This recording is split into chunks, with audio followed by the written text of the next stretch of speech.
เฮ้ยเคยรู้สึกเจ็บหน้าอกบีบๆเหมือนมีอะไรมาทับมัดไหม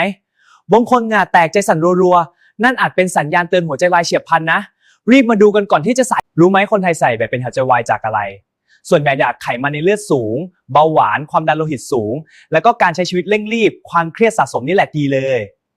วิธีป้องกันง่ายๆคือปรับพฤติกรรมการกินออกกำลังกายสม่ำเสมอพักผ่อนให้พอและที่สำคัญตรวจสุขภาพประจำปีนะทุกคนอย่าละเลยเด็ดขาดวัดเพื่อหัวใจแข็งแรงของเราเอง